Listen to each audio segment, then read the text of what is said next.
Oh guys, grabe, ang lakas ng hangin. Kasing lakas ng claim ng loan app na topic natin today, which is si Tini Cash. To 500,000 pesos daw yung pwede niyang ipaloan. Yung ibang nagre-review sa kanya sabi, installment daw, pasok daw sa GCash. Yung loan app na to, meron po siyang mataas na rating sa Google Play. Hindi muna kayong maniwala dun guys. Sinasabi nilang rehistrado sila, pero hindi naman sila actually fit para sa atin. Panoorin niyo muna yung video na to bago kayo humiram. Kasi baka mapaiyak kayo eh.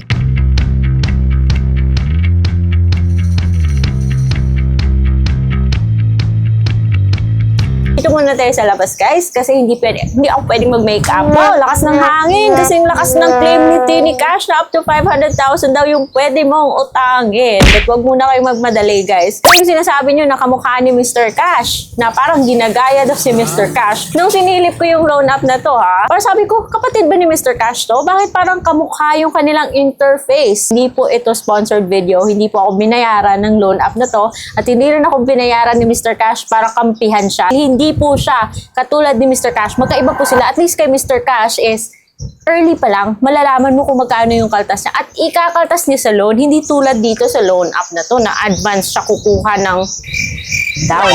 Ayun, Tini Safe and Fast Loan. Fast nga ba? Ang dami kong narinig na mga tsakang comment dito ha. Pero yan, sabi 4.7 stars daw. Pero buksan niyo yung lahat ng nagbigay sa kanya ng stars na yan. At malalaman nyo, it's not really worth na bigyan ng inyong personal information. Siyempre, alam ko namang curious kayo, kaya yun, dinownload ko siya, in-install para masubukan. I don't even think that it's like Mr. Cash at all.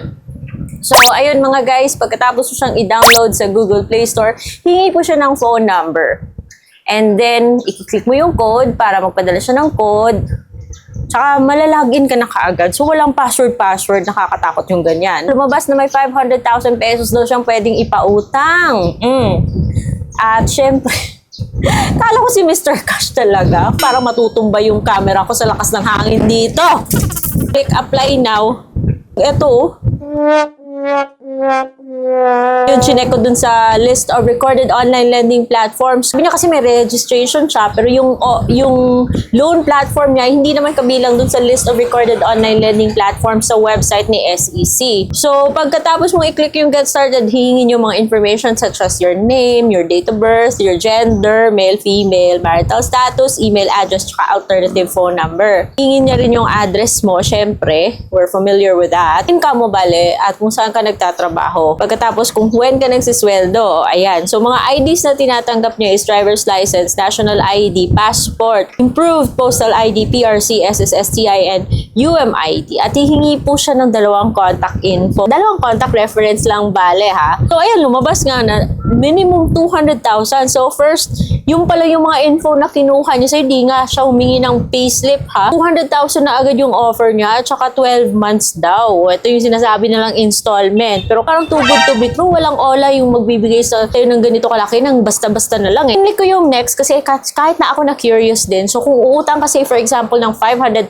at babayaran mo siya sa loob ng 36 months, so bago niya ipakita sa yung breakdown ng mga fees at saka yung installment mo, hingi muna siya ng disbursement method, kung pwede ba daw cash or bank, yung ganon. Sa next page, lalabas na yung kanyang breakdown. Utang ka ng 500,000 kasi babayaran mo siya sa loob ng 36 months, then every month yung babayaran mo is 15,972. Lumalabas na yung total interest niya is 75,000 pesos, which I think okay naman talaga. Ganun talaga, basta unsecured, no collateral loan, o mataas yung interest, pero sabi niya kasi 0.42 daw yung monthly interest per 75,000. I think this is acceptable except for may sinabi siya dito na the processing fees and applicable charges will be collected prior to loan disbursement.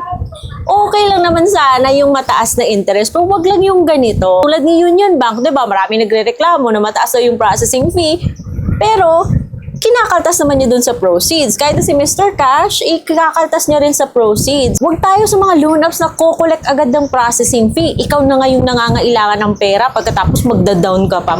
Maghahanap ka pa ng pang-processing fee. Di ba? Parang kalokohan. So, para sa akin, mas okay na kahit na mahal yung processing fee, pero basta, bawas na lang nila dun sa bawas nila dun sa loan. Huwag yung paghahanapin ka pa nila ng pera para lang makahiram. Hindi ko siya i-accept. Obvious naman. Ayoko sa ganitong loan app. Nga niya, you need to top up 25,000 pesos into your loan wallet to activate your withdrawal key. Ayoko ng ganito. So may refund and cancellation policy pa siya ha. Naghahanap ka nga ng pera, bes. Pagkatapos mangungutang ka pa ng pang-processing fee para lang mareleasean ka ng pera. Kung hindi dumating, tulad sa sinasabi ng mga tao dun sa review sa Google Play. Huwag kayo maniwala na para siyang si Mr. Cashwell. Sa inyo nang galing yan ha, na ginagaya niya si Mr. Cashwell. Para sa akin, malayo po siya kay Mr. Cash mga guys. Buong mukha ko, natatangay na ng hangin dito. Kahit na sabihin natin safe, pero para umutang ng 500,000, maghahanap pa ako ng bigay sa kanilang 25,000.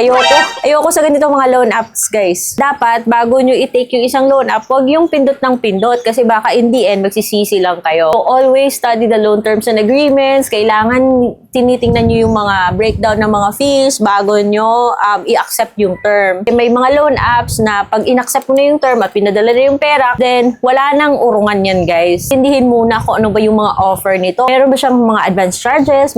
Meron ba siyang advance na ikakaltas? Okay ba talaga sa iyo yung ganitong terms, ganitong schedule? So please read the fine print. Huwag bastang pindot lang ng pindot mga guys. So I hope natutunan nyo. I hope meron kayo natutunan sa video na to. And sorry talaga kasi kailangan dito ako sa labas mag-film dahil ayoko sa loob. Makati pa rin yung mukha ko. Thank you so much for bearing with me. Ang lakas ng hangin talaga mga guys.